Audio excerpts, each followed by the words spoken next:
Hi everyone, so I'm David Fernandez, and today I'm going to speak about one of my last works during my PhD, which is entitled Using Nuclear Magnetic Resonance Spectroscopy to Explore the Signature of Anaerobic Digestate Biomass. So basically, I'm going to do a contextualization, some material and methods, results which are based on nuclear magnetic resonance spectroscopy, some perspectives, and conclusions. As Audrey said, I'm working in anaerobic digestion, which is a technology to produce energy in terms of biogas and a digestate, but which is actually a digestate. So it's a mixture of partially biodegradable compounds that remain, which comes from the substrate, and also there is a component of endogenous sources that we call that are actually related with microorganisms. So which are these endogenous sources? It's the microbial biomass itself, and then all the related products to microbial biomass, for example, extrapolymeric substances, as the first speaker spoke about, or soluble microbial products, for example. So there are different authors that already worked on the impact of endogenous compounds on the aqueous phase or the solid phase. So in this case, we will work on that as well. So it's only to say that the microorganisms are also in the digestate.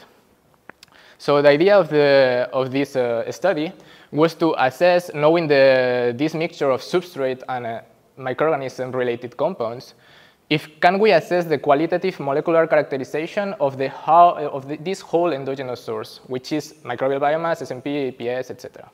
All of this is to control a bit more and characterize properly the digestates in order to have a better management of the digestates using it as amendment or fertilizer. So which was the hypothesis that we did? We said, OK, we have an anaerobic digester. What happens if we feed a partially biodegradable substrate? So after anaerobic digestion, the fraction that is poorly biodegradable will still remain, and we will have also the component of microbial organic matter. So this could be a problem to identify the microbial organic matter. So we thought, OK, let's feed a totally biodegradable substrate. In this second case, the biodegradable organic matter will be depleted, and maybe it will be easier to identify this microbial organic matter. So following this hypothesis, we ran two reactors labeled based on the name. So actually, we ran one reactor with a totally biodegradable substrate, which was a mixture of glucose and glutamic acid. And a second reactor, two CSTR reactors, we ran it with a partially biodegradable substrate, which was a commercial whey protein that was a combination of carbohydrates, protein, and lipids, and the biodegradability was around 75%. So during the whole operation, which was more or less 180 days, we took different digestates, and on the digestate, we performed different analyses, which are all of these, that actually, in summary, there are 4 different techniques: microbial community structures, and then we did 2 techniques of NMR, which are one in the solid phase, that was a certain carbon polarization magic angle spinning. And then another type of NMR that is a 2-dimensional NMR, which is based on hydrogen and carbon, that is called heteronuclear single quantum coherence. Later, the last thing, we did a fractionation, which is a way to characterize the organic matter quality. But in this study, I cannot explain all of that, obviously. So I'm going to only speak about the nuclear magnetic resonance, which briefly is we are working in high wavelengths and lower energy compared to other techniques that other speakers spoke, for example, infrared or near infrared or FTIR or whatever. So going into the results of the solid NMR, in this case, what we did, we took the different digestates and we said, OK, we will do a regional integration of the spectra, which is related to different type of compounds. So we took the different spectra and we did the regional integration, but actually we found that there was not really big differences between the operation at time 0 or 180 days. And we needed to bring more importance to the time evolution because we ran the reactor for a long time. So we wanted to bring importance to the time. So in that case, we went further with the data analysis and we took all the spectra from NMR and we performed a PCA, as Audrey did before, but we went a bit further doing an OPLS, that is actually an orthogonal projections to latent structure discriminant analysis. What we do with this analysis, it's similar to a PLS, to a partial linear square regression, but actually we put a mathematical filter that removes the variation from X, so the spectra, that is not correlated to the sample class. Actually, in this case, the sample class was the time. So this will help maybe to assess interpretation and variability. So what we found, actually, we found this type of graph. The WP was the partial biodegradable substrate, and the GG were these two GGs because we had a duplicate is the totally biodegradable substrate. So we found differences, and in the first axis we found like the evolution of the organic matter with time, and in the second component we could see easily that there were differences also among reactors. So we went a bit further with the loadings of this analysis, and we had two components, the component 1 and the component 2.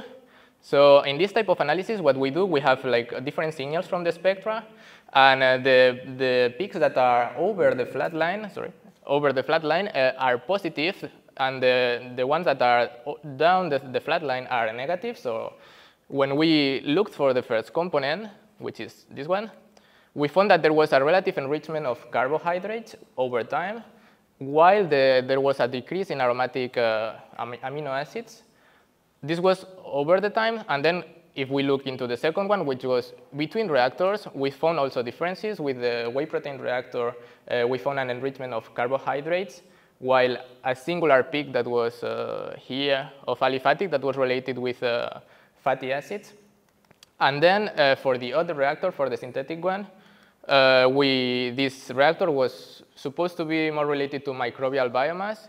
So in this case, we found a different attribution, and then we found here in the green circle more attribution to aliphatic carbon assigned to protein. So, well, we found differences.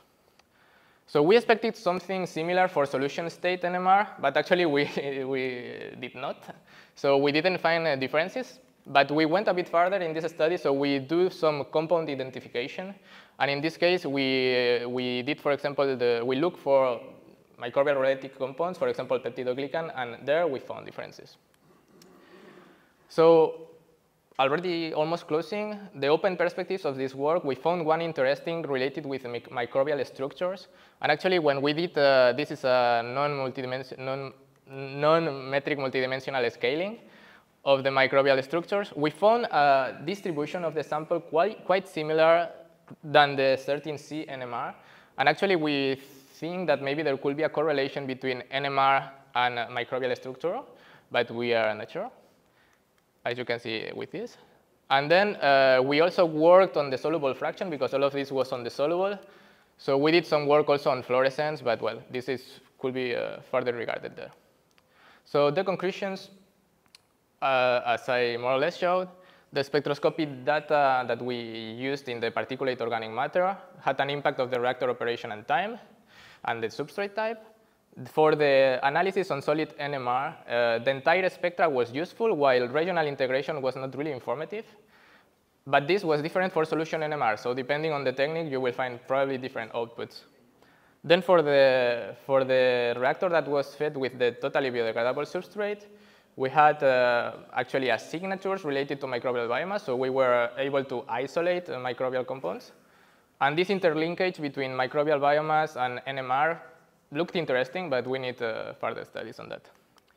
So the future will be to relate all these spectroscopic features with the impact of these compounds in soil fertilization. Thank you.